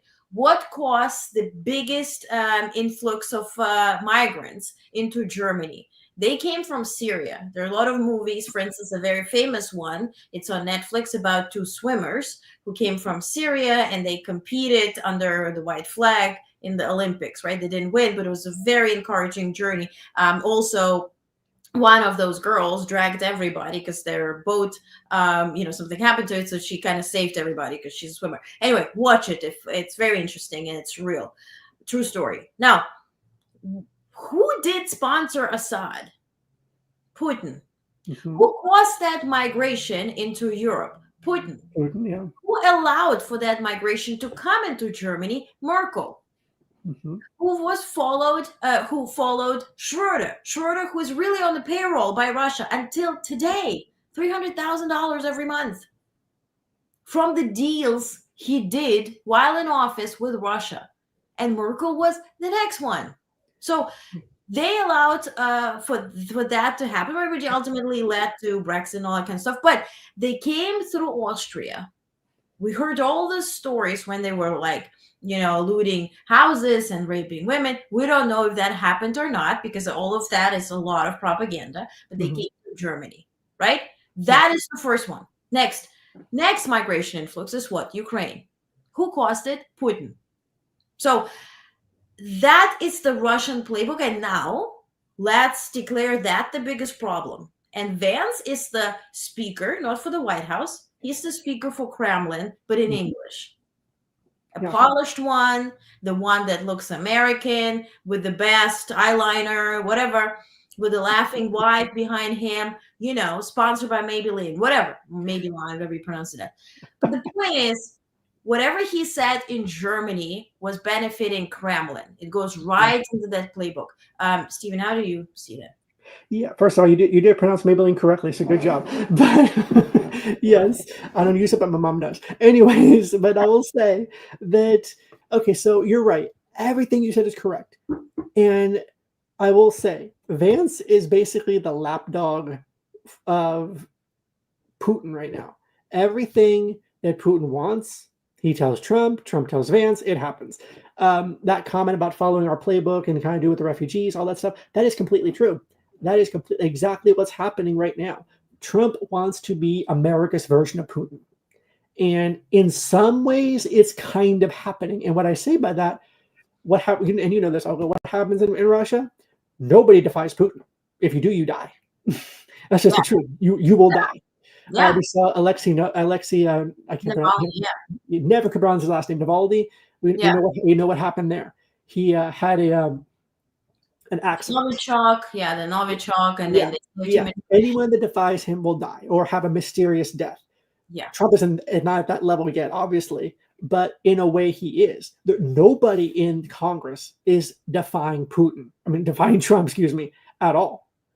Republicans lay down backwards. 10 Democrats just voted with the Republicans to do the bill. No one in this country is telling him no. And if you look at his administration, it kind of follows Putin. What did Putin do? Surround himself with nothing but people. Yes, sir. Yes, yes, yes, people. What did Trump do right now? Yes, people in his administration that will tell him no. I will say this.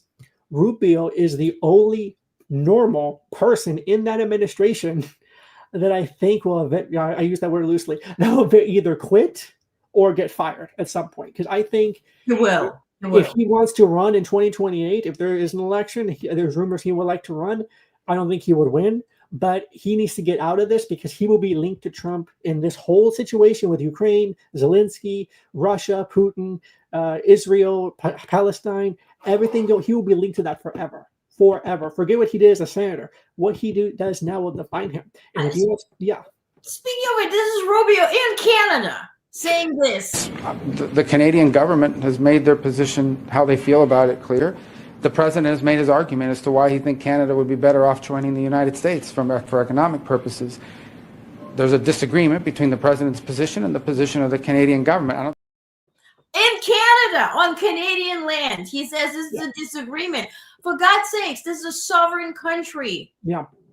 Yeah, it's not a disagreement. It is not a disagreement. It is something that Trump wants. And I'm as what I was saying to you earlier at the beginning of this. It's not going to happen. I will be very. If it happens, I will come back on your show and be like, okay, I was wrong. But I do not believe it will happen because a lot of stuff has to go into that happening. A lot of stuff has to go into the U.S. owning Greenland or Panama Canal or what. A lot of stuff has to go into it. It just doesn't go, because Trump wants it, Trump gets it. Let me see what we have here. Putin uses famine. Yep. Yeah. Yes. Yeah, that's exactly what's happening. And I mean, and I think you know this a little bit more than I would. The far right didn't start with Trump. It did not start with Trump at all. It started with Putin and that whole regime. And then, as you mentioned, Merkel and Sure. Yeah. All these names just escaped me tonight. Yes, all are just extensions of what Putin wants. Trump is that version here. He's an extension of what Putin wants. Because at the end of the day, all of this links back to Putin. And you have to wonder, and I've been wondering this for the last 9 years, why? What exactly is it? I don't have an answer. Maybe you do, but what is it about Russia that has Trump giddy and happy? And do they have something on him? Because they have to have something on him, I would think. PP tape, I'm kidding.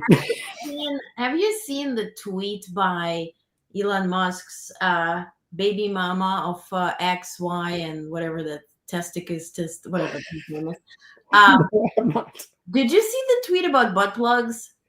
I did, and I regret seeing it. So she put a tweet up. It wouldn't be bad if an ex released a video of somebody, Fortune 500 owner of car company and rockets and all, being satisfied in a different way, and you should change your whatever. And if Axe released it, oops, and then she deleted it. Part of me wants to be like, I wish it would get released, but I don't want to watch it. So she's in a custody battle for X, Y, and whatever those kids are. But my point is, probably there are things, but I think what Trump is, he is not a dictator, because dictators do have an agenda, right? Think about Hitler. If you think they do have an ideology and agenda, this guy is a fan of dictators. He's a wannabe dictator. He would like to play one on television. And that's like what it comes down to.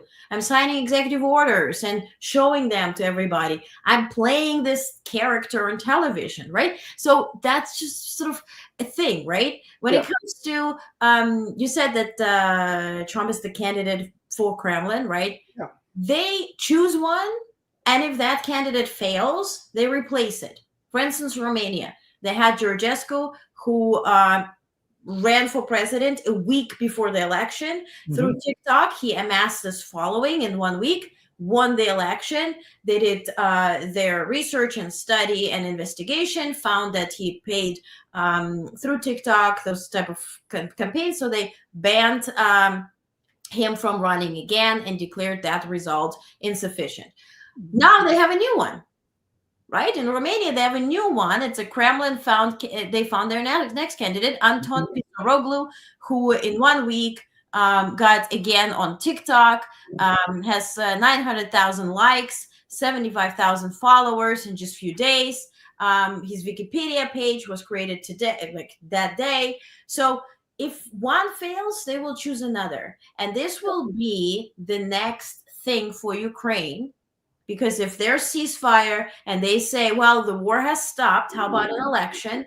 They will have somebody who's pro-Kremlin. And at this point, having our election, we have not had any investigation, but it's safe to say that with Musk's help and anything can be manipulated. In Ukraine, in Romania, in Germany, wherever, right? Yeah. I completely agree. And going back to the first point you made, or if he wants to be a TV dictator or something along those lines, what did he say to Zelensky after that whole thing with Zelensky? Oh, this will make great TV. First thing out of his mouth, this will make great TV. Right. That shows you he's not interested in all that was set up. I truly believe Vance's comments, yeah. Yeah, I truly believe Vance and him had the plan to ambush Zelensky. You saw Rubio sinking the couch as far as he could go because he couldn't stand what he was watching. And you're right. Russia would just pick the next person, blah, blah, blah, all that. And I kind of think, yeah, I mean, that is true. The only agenda Trump has to stay out of jail. Yeah, I completely agree because I think if he didn't win, he'd be in prison right now. And here's the thing. We can talk about all that later. But I mean, here's the thing. You have Russia and you have Putin, who I hate to say it, but is probably one of the most feared people in the world. Not because, oh, he's so great, or no, because of the power that the man has. I mean, a perfect example. The president of the United States, regardless of who it is supposed to be the most powerful person in the entire world. Yeah. The truth is, he's not. Vladimir Putin is the most powerful man in the entire world. And I hate saying that because he's been in power for like 1 billion years. Of course, I'm exaggerating, but like he's been there. Yeah. Yeah. He's been there forever. No one will challenge him. As I said before, if you do, he will die. And you have him controlling the president of the United States to a T. He has Vance saying Russia propaganda. You had Elon Musk saying Russia propaganda. And that's not because they thought of it. It's because it's coming right out of the Kremlin. And that's why I think when it came down to Ukraine, look at the deal that Trump wanted him to sign. They had the mineral deal, right? And then the other ceasefire. The agreement would have been, if Zelensky would have signed, would have been you give Russia the parts of Ukraine that were annexed or the parts that they invaded already. Mm-hmm. And at that point, why would Zelensky even think of signing that? You're basically giving up your country. Yeah. And it tells you right there that Trump is on the side of Russia, which I think we all knew already, but it was made obvious. And I know it's wrong. I know you know it's wrong. I know everybody watching right now knows it's wrong. And I know people even in DC who know it's wrong. But they do not want to say anything because they do not want to lose access to media. And they do not want to anger Trump. Yeah. Yeah. And Juliet, you says you talk about Orban and Hungary. And by the way, there was a huge protest, right? It's a hoax. Exactly, Timothy. All of it. All of it is a hoax. We too are AI generated. Anyway, about protests, right? So there are two things that I want to discuss. So Hungary is one. Why did it happen? So European Union, their commission came out a day before yesterday, it was on Friday, and they said that technically they are inviting Ukraine to join European Union in 2030. And they are adjusting their budget, which shows that they are literally factually planning on Ukraine to join European Union. Then Orban came up with this statement. Take a look, and then I have bullet points. Akad egy birodalom, ami a magyarok szabadságára pályázik. Most épp egy brüsszeli. Brüsszel visszaél a hatalmával, ahogy Bécs tette annak idején. Éppen úgy akarnak uralkodni rajtunk, mint régen a bécsi udvar helytartói tett. And so essentially he says we demand peace in European Union, but without Ukraine. And then he presented demands right there, speaking to the public. Expel Soros agents from the Commission and remove corrupt lobbyists from the European Parliament. Allow Hungarian National Guard to protect the country's borders. Do not import migrants and deport those who entered the EU illegally, which is like 0. whatever. Yeah. Ban the unnatural re-education of our children. Again, same shit show as here, right? Translating, as Trump says. Protect Europe's Christian heritage. Union, but without Ukraine. Next day, this was the reaction, and those are... Itt a tavasz, a magyarok tavasza, és mi közösen véget vetünk az Orbán télnek.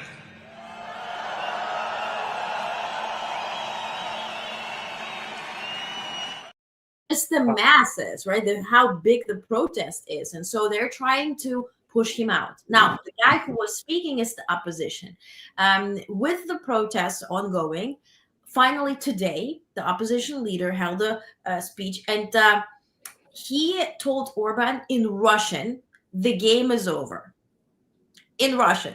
Mm-hmm. A huge statement. It wasn't in Hungarian, it was in Russian, to make sure, like, okay, you're a Russian agent, you get that. Next thing, also in next thing was Serbia, right? And Serbia, if you think about it, if you're a fan of basketball, for instance, and you see their basketball games, they're constantly waving a Russian flag, right? Yep.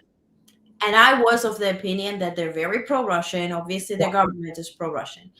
Now, people went on the streets. Those were mainly students who did the protest, right? So mass protests against in Belgrade, Serbia, there were massive protests demanding the resignation of pro-Russia President Alexander Vučić, right? Those are the protests. Just take a look. You see how huge those are, right? Yeah. Serbia has 60 million people. 1/10 of the population came out to protest. And this is considered a pro-Russian regime that is already in power.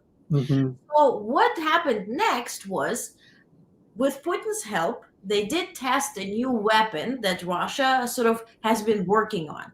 And the weapon is, so the Serbian police used LRAD, a sonic cannon against the student protesters in Belgrade while they were holding their 15 minutes of silence. LRAD is an acoustic weapon that fires a targeted beam of sound at a very high volume, up to 160 dB. So take a look here.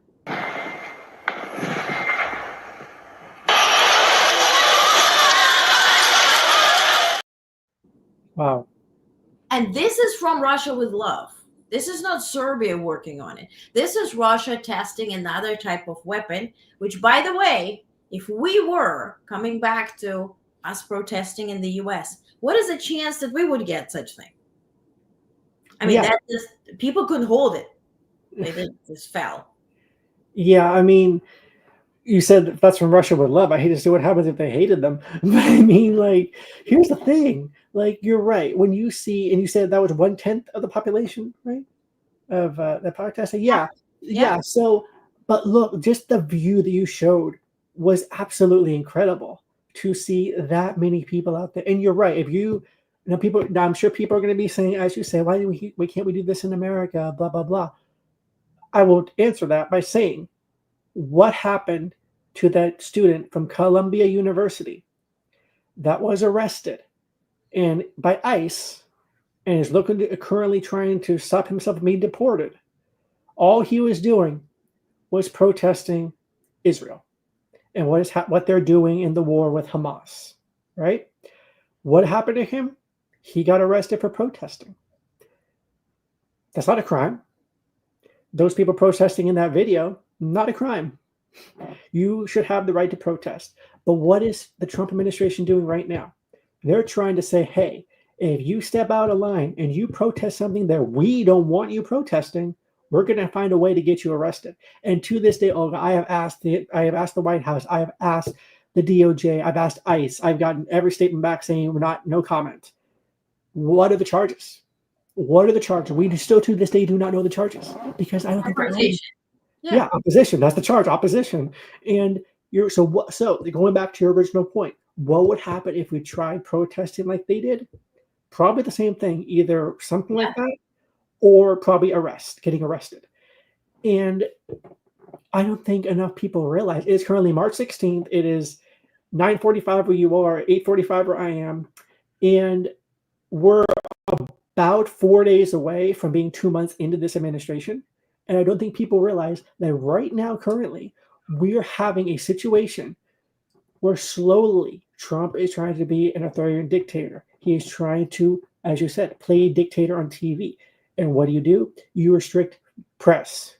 You mentioned Voice of America is now state TV. You restrict people's freedoms to, and I'm not talking abortion rights and nothing like that. I'm talking about protesting. I am talking about you and I, independent media, who will eventually become for And unless we bow down and report nice things, which I know neither of us are going to do, we are going to sit here and we're going to do what we need to do. But this is what I'm saying. We're slowly turning into a country like Hungary, a country like Russia, a country like North Korea. That is slowly what's happening here. And people don't realize it. I know you and I realize it, but there's something we can do. And again, it all goes back to Elon Musk and Donald Trump and Russia. Why do you think Donald Trump is so cozy with Elon? Two things, I think. Number one, I'm not going to say the election was rigged and go and say that, but there were some questionable things that happened. And I think we both agree on that. And I think that if Trump fires Elon or whatever happens there, I truly believe Elon would release the information because he has the power to do that. And would that implicate himself? Probably, but he's the richest man in the world. He could fly himself to the moon. Nobody would care. Number two, I think he knows that Russia and Putin in the Kremlin, or all that whole area, is trying to speak through Trump, but his best buddy Elon is also being part of that now, because the tweet. The Russian equivalent of NASA, right? Yeah. Well, I wouldn't go that far, but kind of. They offered him, and Putin said we're working on projects together. Yeah, but that goes back to this whole thing of because you know how we Putin wanted to have that. It was a while back. Remember that satellite? Yeah. I forget the name escapes me. That satellite that Putin wanted. Yeah. Well, Elon has a rocket ship. He also has satellites up there. Starlight. Who's to say he wouldn't give Starlight to Putin? Yeah. There's a very Who says he did not? Because Russia is actually using Starlink in Ukraine. It's bought through Saudi Arabia, but they do use it, right? And so that tweet that Musk put out today, as to about Odessa and Ukraine losing access to Black Sea is just, for me, it's a bit of like an announcement that Starlink will be adjusted, so Ukraine will be losing Odessa and access to the Black Sea, and they'll say, oh, look, I was right. He did it once already. Yeah, and that's why I think people don't realize that. Yeah, so let me address that real quickly. Keith's comment. Okay, so I covered the election. I was in D.C. when it was all going on. I was actually at Kamala's watch party, and it quickly turned into a somber party. There were bomb threats, specifically in Atlanta, and also North Carolina. There were a few bomb threats, but the biggest one was in Atlanta. And the biggest swing state, it was in Atlanta, the biggest population for voting, the biggest voting suburb in Atlanta. And nothing really came of that. We all know what happened with the election, but we're not going to go there. What stops them from doing it again? You're right. You're completely right about that. What stops them from trying to do a bomb threat? What stops all this from happening again in 4 years if we have an election in 4 years? Or if he's building a vertical, if you're building your own house, you're not going to leave it. Exactly. That sounds weird. Yeah, I have said this before, and I'll say it here to you tonight. I tweeted, I put up blue sky threads everywhere. Trump is not going to leave there by force. We saw in 2020 with the whole insurrection thing, he's planning to not leave. I don't care if Vance wins. I don't care if whatever Democrat they're going to run wins. He will not leave. The man said it himself. Do you view Vance as your successor? He says, no, but I think he's a good candidate. Right there. Perfect point.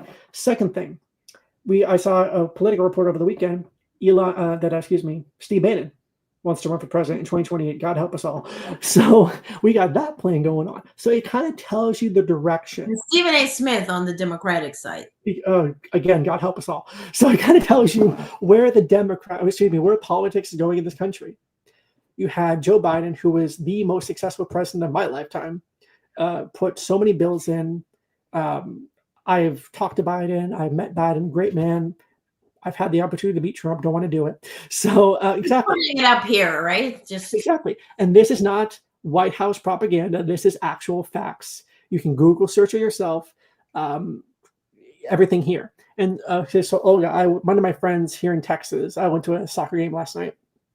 One of my friends here in Texas, we talked for a little bit. Her friend is a huge MAGA. So I was talking about, you're in DC, blah, blah, that stuff. She goes, she's a huge Democrat. So we were talking about Trump and Biden, everything that happened. And the guy tells me, well, Google is a liberal platform to search. They suppress Republican searches. First of all, they don't. That is not true. But it kind of tells you right there the thinking of some of these people, that they truly, truly believe that Trump won in 2020. They truly believe all the stuff he's saying about Google and these people are against me and all this stuff. They truly believe that. And it's really sad to think that 74 million people in this country, voted for him. And I'm not going to sit here and dictate everybody that voted for him, but a huge portion of the population truly believed what he was selling two times. And I don't know where we go from here. I'm curious, where do you think we go from here? Would you like to see Stephen A. Smith as president? Because I wouldn't. No, but I don't foresee an unrigged election in 2028.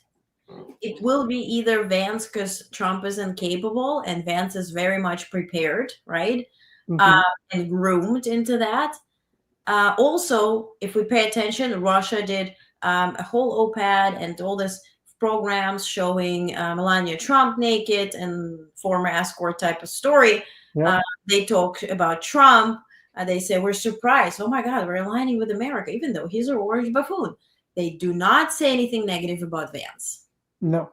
And this is a very interesting thing, why Russia does not mention anything bad about Vance. So maybe they use Trump administration to sort of recharge, right, or rebuild our connection. And with Vance, it continues, right? They do hope that in Germany, in Austria, in Japan, the elections will turn out certain way, right? In Germany, it failed and whatnot, in Austria as well, by the way. So they do hope to have sort of the coalition. Now, the question is, in 2028, if you ask me now, and maybe call me conspiracy theories or whatever, I do not believe there will be an election, or there will be one where actually we will be voting and the actual votes will be counted. Because if somebody builds a home, they usually build it to live in it, right? Quite physically. Next week, he's putting, he's taking out the grass right in front of the office, and he's putting like a parking spot there. Today, so that's to next week. That's back for Tuesday. We can't do rallies, right? Because usually, remember, like when we're at the White House, well, you don't wear high heels. I do. I would just I damaged like 5 pairs from this. It digs in, Yeah, because it digs in. It's also wet. It's constantly raining. Every time I'm in DC, it's raining, and so. That reason, it's great for rallies. We're not going to damage our shoes. Let's just do this. F Rose Garden. Who cares about it? Exactly. And by the way, today I was on 5th Avenue and Melania's here and with Barron, and they were going for lunch. The whole thing got blocked, and then at that point, a church, St. Thomas Church, just started playing like a whole concert with a bell. It was like they started playing like the Beethoven and stuff, maybe kind of like to distract, because there were some Trump supporters trying to meet Melania and Barron playing this song here. It's my favorite clip. Everything's falling apart. Let's dance. So then the church started playing this. I don't know if it was connected or not, but like half hour was this. So altogether, long story short, I don't see a fair election in 2028. I don't see him leaving. Maybe he declares state of emergency and says, I have to stay. Look, Zelensky stayed. I'll be, maybe by that time we pretend to invade Mexico. I don't know. I mean, it's like I can see them invading Mexico. I'm not even joking. He cannot stand Claudia Sheinbaum. He cannot stand her. I know for a fact he does not like her because. Really? I thought he doesn't respect her. That's what he says. Let's be real. Trump does not want a woman telling him what to do. That is just the truth. What I will say is I truly believe that it is possible that you're right. We may not have a fair election in 2020. What people don't realize right now is that Trump's policies are hurting the people in the red states. In the state I'm in right now, Texas, Alabama, all the Trump supporting states are the ones that are going to be hardest hit by his policies. To prove He doesn't give a crap about his supporters. He said it point blank at a rally. I was there. I regret hearing it, but he said, I don't care about you. I just want your vote. And that was whenever it was boiling hot outside. You know, those little like wind fans? We were behind those wind fans and like it was squirting water at us to make sure we stayed cool. And it was boiling hot outside and he did not give a crap. So to wrap all that up, I do not know where we go from here. I don't know what's going to happen in hell. I don't even know what the end of this year is going to look like. And that is scary to think about because I know you and I didn't have that even when Bush was in office. We didn't have to worry about that. We didn't have to worry about that when Obama was in office. And I will say this, even Trump the first time wasn't this bad. Yes, we're still on. It was not this bad. This is a part where I'm going to say that as of right now, we have no idea what the future looks like. And especially, they'll still vote for him. You're right. That's what I will. I'm going to end this by saying this on this point. Trump's base will walk to the end of the earth with the guy. If he tells them, I want you to follow me into the Gulf of America, it's the Gulf of Mexico, first of all. He will follow them there. They will go into the Gulf of Mexico for that man because that's how much they love him, because he can do no wrong in their eyes. I have talked to people who still think that the Biden auto pen, who still believe that it's real, and that Biden that we saw in office from 2020 to 2025, 2021 to 25, was a stunt double. Yeah, I'm like y'all are so insane. So to wrap it up, I'm just gonna say people need to do their Jim Jones 2.0. People need to do their own research. Be smart. My advice to all of you guys watching who are going to be watching this in the future: research. Olga and I do our research before we write any story, before we put anything out there. Yes, go to forwardaccess.com. Go to Olga's site as well. Follow both of us, and we will tell you the truth that the White House will not. What I do, and I know you see me do it, I will put out the White House statement, and then right under it, I put the facts of what the truth is. Mm-hmm.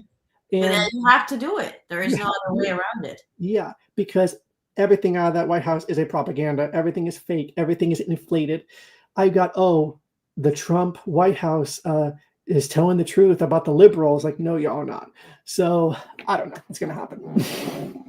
To finish off, let me play a clip. So that's how it feels like. It is funny because I had my dad would see this clip and he's like, that's exactly how I feel, right? Take a look at the guy. You'll get it. Just okay. This collection represents 35 years of my life. Oh, careful. Our journey begins with this mug. Dave, lift the microphone.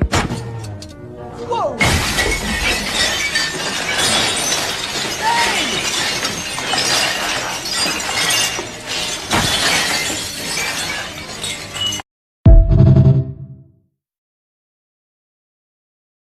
Yeah. Dave, the microphone. 30 years of my life. It all started with this cup. Is that our Social Security? Is that our democracy? You know? I hope not. 250 years of my life. Everything falls apart. Weird. Are you ready for that $5,000 check that he's supposed to send from Doge?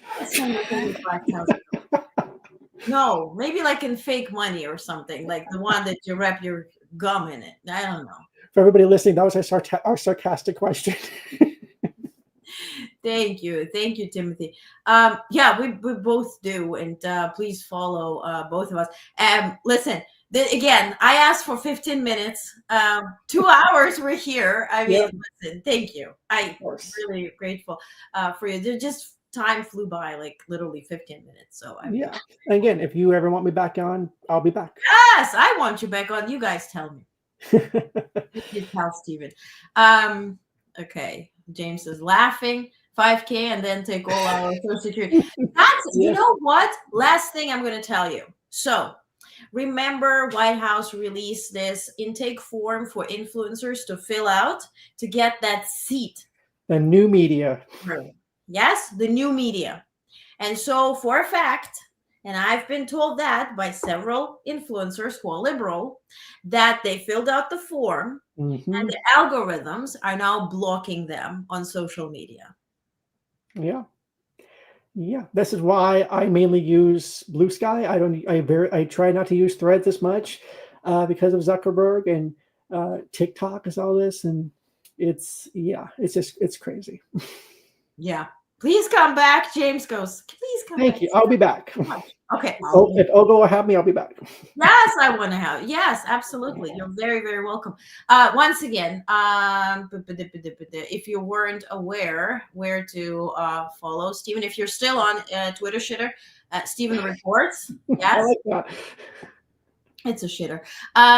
Is that right? Right? Stephen Yes. A.FWRD. Oh, you got that fancy ending on Blue Sky. Yes. I never figured out how to get it. Oh, you're smart. I'll tell you after this.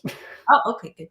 And forwardaccess.com. And of course, honestnetwork.com is our thing, or my thing. I focus on the newsletter. If you're not following there yet, please do. Here's the information.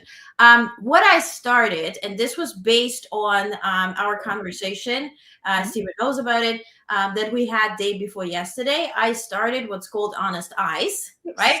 So essentially, when you see propaganda such as, and this was a great submission here, like this, right?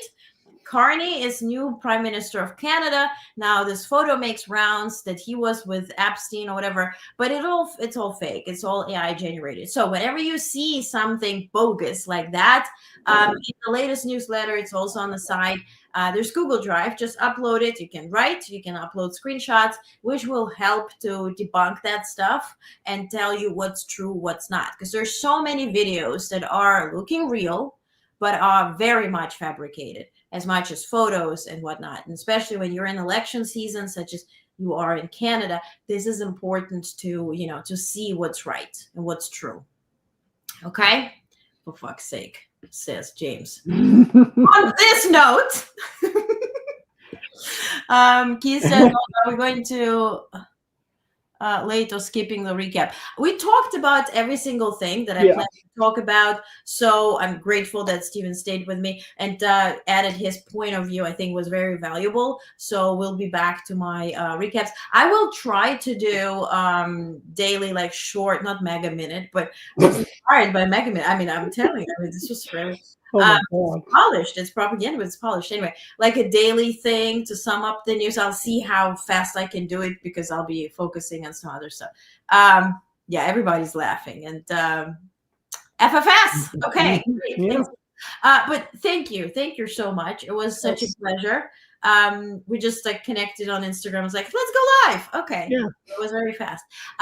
Grateful. Thank you. MAGA, your what? What, James? James is, we didn't understand. Oh, MAGA hour. Okay. Oh, God. Oh, my God. Can you imagine? Oh, God. Only 5 minutes of this isn't, like 5 seconds of that is enough. MAGA 24/7 is already. That's the world we live in.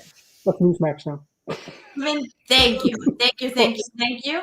I appreciate you. It was super fun, and everybody go follow. I put also all the stuff in description, so go connect and follow. And if you're on Blue Sky, go comment. I shared the link. Tell others if you want to advise them to go watch us. Okay. All right. Thank you so much, everybody. And we're off. Have a great night and start. Tomorrow's Monday already. Oh my God. Start your week on a peaceful note. Keep your head on a swivel. Okay. All right. Peace out. And thank you.